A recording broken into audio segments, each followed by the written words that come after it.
بسم اللہ الرحمن الرحیم اللہم صلی علی محمد وعلی آل محمد کما صلیت علی ابراہیم وعلی آل ابراہیم انک حمید مجید اللہم بارک علی محمد وعلی آل محمد کما بارکت علی ابراہیم وعلی آل ابراہیم انک حمید مجید۔ بسم اللہ الرحمن الرحیم۔ گلدستہ سنت صلی اللہ علیہ وآلہ وسلم۔ بسم اللہ الرحمن الرحیم۔ سفر کی سنتیں۔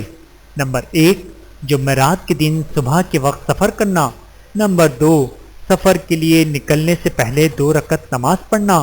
نمبر 3، بلا ضرورت سفر تنہا نہ کرنا، کم از کم 2 آدمیوں کا اکٹھے سفر کرنا۔ نمبر 4، سفر میں کھانے پینے کا سامان ساتھ رکھنا۔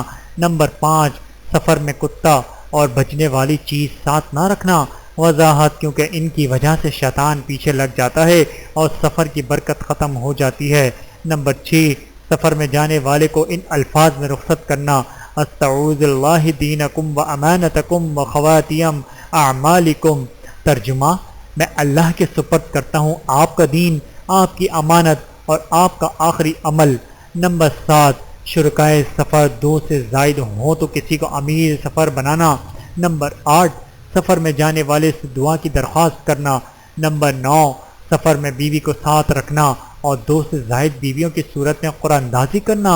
نمبر 10، سفر میں یہ چیزیں ساتھ رکھنا: آئینہ، سرمدانی، تیل، کنگھا، مسواک، کینچی، کھجانے کی ایک لڑکی جس سے بوقت ضرورت بدن کھجایا جا سکے۔ نمبر 11، سواری کے لیے رکاب میں پاؤں رکھتے وقت بسم اللہ کہنا۔ نمبر 12، سواری پر سوار ہونے کے وقت پہلے 3 مرتبہ اللہ اکبر کہنا، پھر یہ دعا پڑھنا: سبحان الذی سخر لنا ھذا وما كنا له مقرنین وانا الی ربنا لمنقلبون۔ ترجمہ: پاک ہے وہ ذات جس نے ہمارے تابع بنائی یہ سواری اور نہیں تھے ہم اس کو قابو کرنے والے، اور بے شک ہم اپنے رب کی طرف لوٹنے والے ہیں۔ نمبر 13، پھر یہ دعائیں پڑھنا: بسم اللہ واعتصمت باللہ وتوکلت علی اللہ ولا الہ الا اللہ واللہ اکبر۔ ترجمہ: اللہ کے نام سے میں اللہ کا سہارا لیتا ہوں، میں اللہ پر بھروسہ کرتا ہوں، اللہ کے سوا کوئی معبود نہیں، اللہ ہی سب سے بڑا ہے۔ اللہم انت الصاحب فی السفر وخلیفۃ فی الاہل والمال وولد۔ ترجمہ: اے اللہ، آپ ہی میرے سفر کے ساتھی ہیں اور آپ ہی میری غیر موجودگی میں میرے گھر والوں، میرے مال اور اولاد کے محافظ ہیں۔ نمبر 16، جس شہر یا گاؤں میں جانے کا ارادہ ہو اس میں داخل ہوتے وقت پہلے 3 بار یہ دعا پڑھنا: اللہم بارک لنا فیہا۔ ترجمہ: یا اللہ، برکت عطا فرما ہمیں اس شہر میں۔ پھر یہ دعائیں پڑھنا: اللہم ارزقنا جناہا وحبیبہا الی اہلہا وحبی صالحی اہلہا الینا۔ ترجمہ: یا اللہ، نصیب کیجئے ہمیں ثمرات اس کے اور عزیز کر دیجئے ہمیں اہل شہر کے نزدیک، اور محبت دیجئے ہمیں اس شہر کے نیک لوگوں کی۔ اللہم انی اسألک من خیرہ ھذہ القریہ وخیر اہلہا وخیر ما فیہا واعوذ بک من شرھا وشر اہلہا وشر ما فیہا۔ ترجمہ: یا اللہ، میں آپ سے اس بستی کی، اس کے رہنے والوں کی اور اس میں جو کچھ ہے اس کی بھلائی کا طلبگار ہوں، اور اس بستی، اس کے باشندوں اور اس میں جو کچھ ہے اس کے شر سے آپ کی پناہ مانگتا ہوں۔ نمبر 17، سفر کی ضرورت پوری ہو جانے کے بعد جلد اپنے گھر لوٹنا۔ نمبر 18، سفر سے واپسی میں اہل خانہ کے لیے کچھ تحفہ لانا۔ نمبر 19، وطن کی واپسی پر تیز رفتاری کے ساتھ آنا۔ نمبر 20، دور دراز کے سفر سے زیادہ مدت کے بعد واپسی کی صورت میں رات کے بجائے صبح کے وقت گھر میں داخل ہونا۔ نمبر 21، سفر سے واپسی کی دعا پڑھنا: آئبون تائبون عابدون لربنا حامدون۔ ترجمہ: ہم لوٹنے والے ہیں، توبہ کرنے والے ہیں، اللہ کی بندگی کرنے والے ہیں، اپنے رب کی تعریف کرنے والے ہیں۔ نمبر 22، سفر سے لوٹنے کے بعد گھر میں داخل ہونے سے پہلے مسجد میں جا کر 2 رکعت نماز پڑھنا۔ نکاح اور رازداری کی سنتیں۔ نمبر 1، اولاد کے جوان ہو جانے کے بعد ان کے رشتہ کرنے میں جلدی کرنا۔ وضاحت اولاد میں لڑکے اور لڑکیاں دونوں شامل ہیں۔ نمبر 2، رشتہ کرنے میں حسب و نسب، حسن و جمال اور مال و زور کے بجائے دینداری کو ترجیح دینا۔ نمبر 3، نکاح سادگی کے ساتھ کرنا۔ وضاحت مسنون اور بابرکت نکاح وہ ہے جو سادہ ہو، جس میں ہنگامہ یا زیادہ تکلفات اور جہیز وغیرہ کے سامان کا جھگڑا نہ ہو۔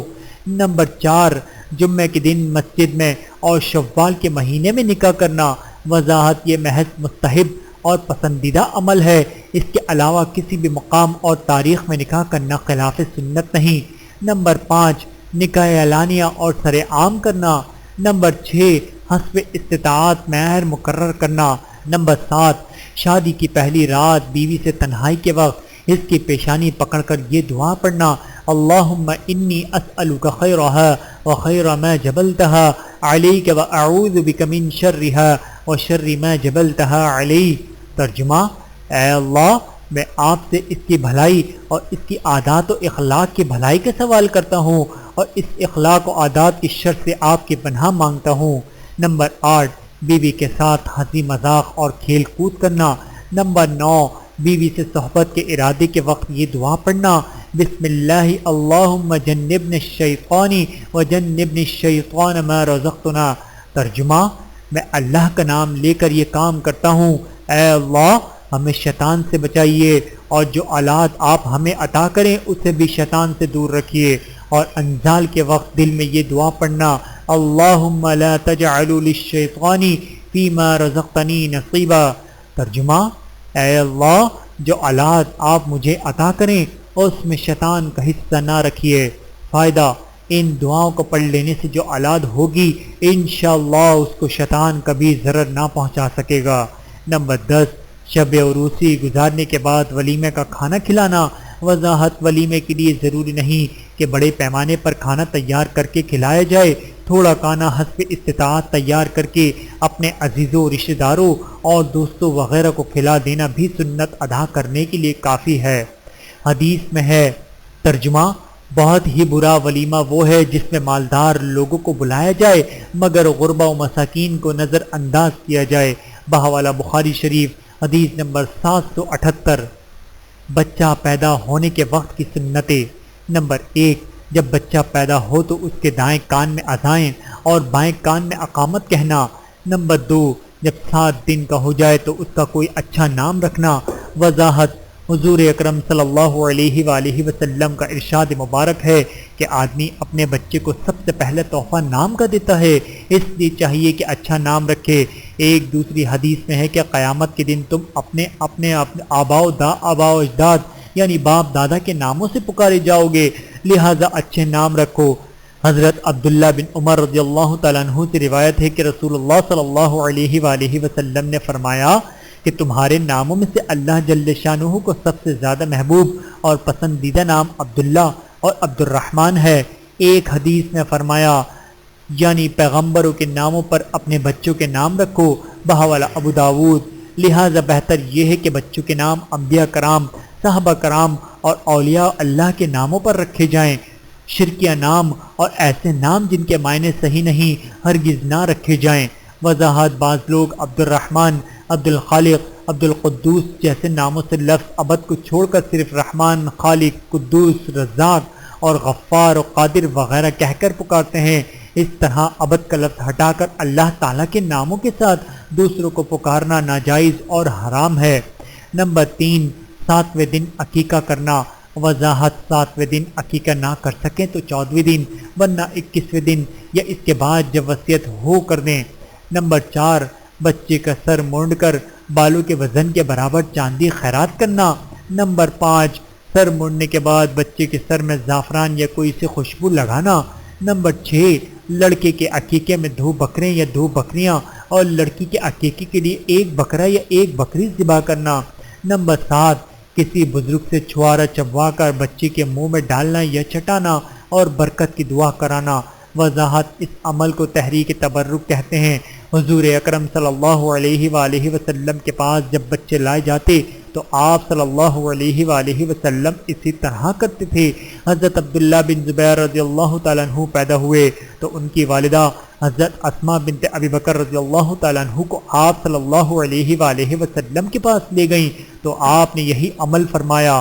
نمبر 8، جب بچہ 7 برس کا ہو جائے تو اسے نماز و دیگر دین کی باتیں سکھانا، اور 10 برس کا ہو جائے تو سختی سے ڈانٹ کر نماز پڑھوانا، اور ضرورت پیش آئے تو سزا دینا تاکہ نماز کا عادی ہو جائے۔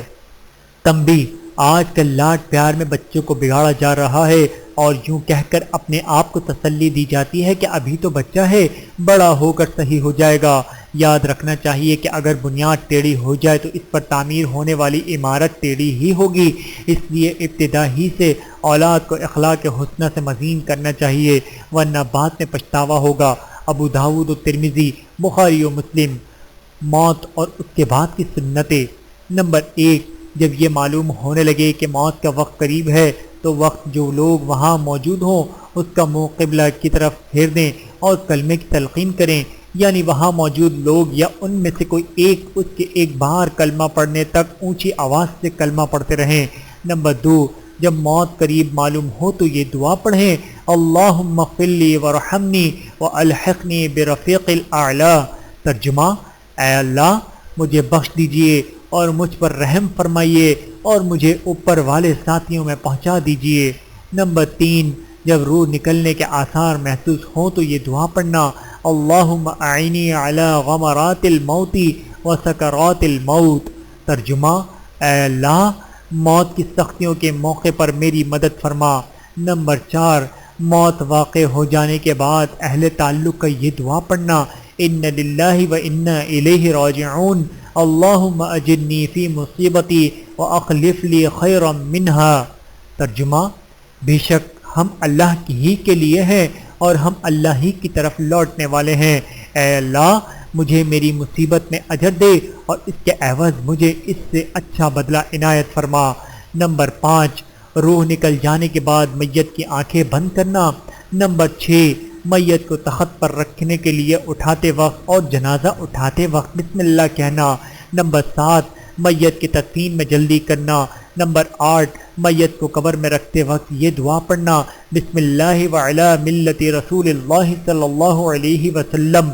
ترجمہ: اللہ کا نام لے کر اور رسول اللہ صلی اللہ علیہ وآلہ وسلم کے دین پر رکھتا ہوں۔ نمبر 9، میت کو قبر میں داہنی کروٹ پر اس طرح لٹانا کہ پورا سینہ قبلے کی طرف ہو اور پشت قبر کی دیوار کی طرف ہو۔ وضاحت: آج کل لوگ صرف منہ قبلے کی طرف کر کے میت کو اس طرح چٹاتے ہیں کہ سینہ آسمان کی طرف ہوتا ہے، یہ بالکل خلاف سنت ہے۔ نمبر 10، تدفین سے فراغت کے بعد میت کے لیے استغفار کرنا اور منکر نکیر کے جواب میں اس کے ثابت قدم رہنے کی دعا کرنا۔ وضاحت: تدفین کے بعد میت کے لیے قبلہ رو ہو کر دعا کرنا مسنون ہے، لیکن نماز جنازہ کے بعد اجتماعی دعا جو کہ رائج ہے بدعت ہے۔ بحوالہ ترمذی و مستدرک حاکم، بخاری و مسلم۔ اللہ تعالی ہم سب کو عمل کرنے کی توفیق عطا فرمائے، آمین ثم آمین۔ ویڈیو دیکھنے کا بہت شکریہ۔ مزید ویڈیوز دیکھنے کے لیے ہمارے چینل کو سبسکرائب کریں۔ اگر ویڈیو پسند آئے تو لائک کریں۔ اچھی بات کو دوسروں تک پہنچانا صدقہ جاریہ ہے۔ جزاکم اللہ خیرا کثیرا۔ اپنا اور اپنے پیاروں کا بہت زیادہ خیال رکھیے گا اور مجھے دعاؤں میں یاد رکھیے گا۔ Take care. اللہ حافظ۔